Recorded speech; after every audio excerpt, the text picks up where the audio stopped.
The letter arrived on a Tuesday, folded too neatly for bad news. Adam recognized his mother's handwriting before he opened it. The careful curves she used when she wanted to sound calm. She wrote about the house, about the creaking stairs and the fig tree still growing behind the fence. Only in the last paragraph did the truth appear. She was tired. Not tired like people say after work, but tired in her bones, tired of remembering alone. Adam sat on the edge of his bed, the paper trembling in his hands. He had left 10 years ago with promises of return, promises life slowly erased.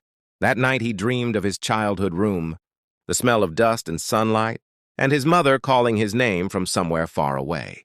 He returned home a week later to find the house smaller, quieter. She smiled when she saw him, but her eyes held relief mixed with fear, as if she was afraid he might disappear again. They spent days talking about nothing and everything. On the 7th night, she died in her sleep. Adam sat beside her bed until morning, realizing too late that coming back was not the same as staying. At the funeral, he planted a fig tree beside the old one. He stayed. This time, the promise was kept.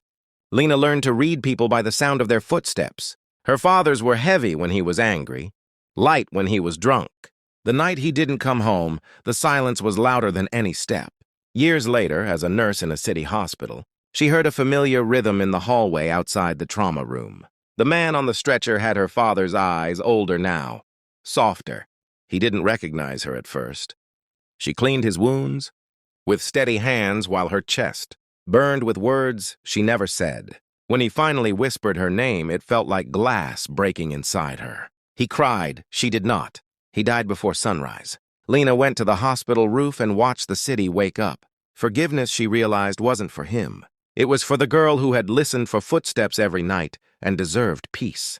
They said Noah survived because he was lucky. He knew better. The car crash took his wife and left him with a body that healed faster than his heart.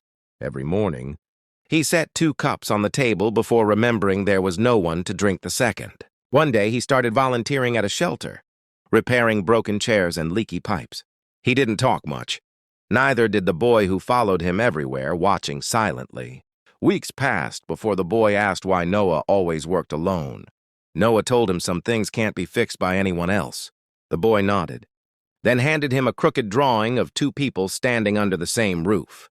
That night, Noah used only 1 cup, and for the first time it didn't feel like loss. It felt like space. Miriam sold her wedding ring to pay for her daughter's school books. She told herself it was only gold, only metal. But when she walked home with empty fingers, her hand felt colder. Her husband had left years ago, taking promises and apologies with him. At the parent-teacher meeting, she sat among couples and smiled when they smiled. Her daughter squeezed her hand under the desk. Later that night, Miriam found a small box on the table. Inside was a ring, not gold, but silver, cheap and shining. Her daughter said she saved for it because heroes deserve symbols too. Miriam cried silently, understanding that love does not disappear when abandoned. Sometimes it simply changes shape. The man on the bridge wore a clean suit and broken eyes.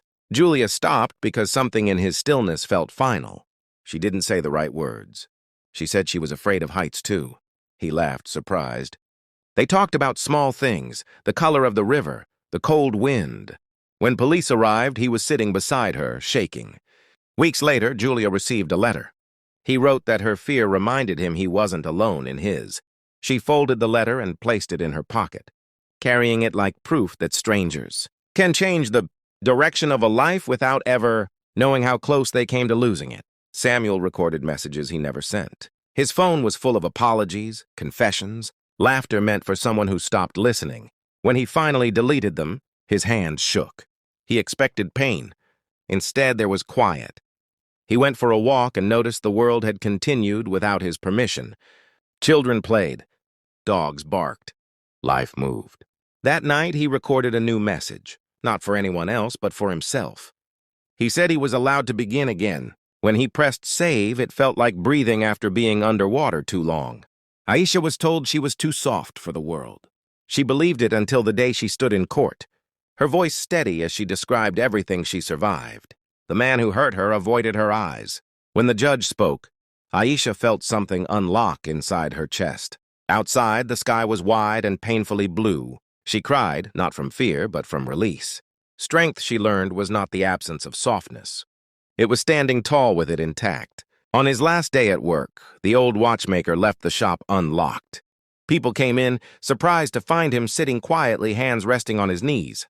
He fixed watches for free, listening to stories instead of ticking. At sunset, he locked the door for the final time and walked home without looking back. That night, he stopped his own watch. In the morning, the town noticed time felt different, slower, kinder.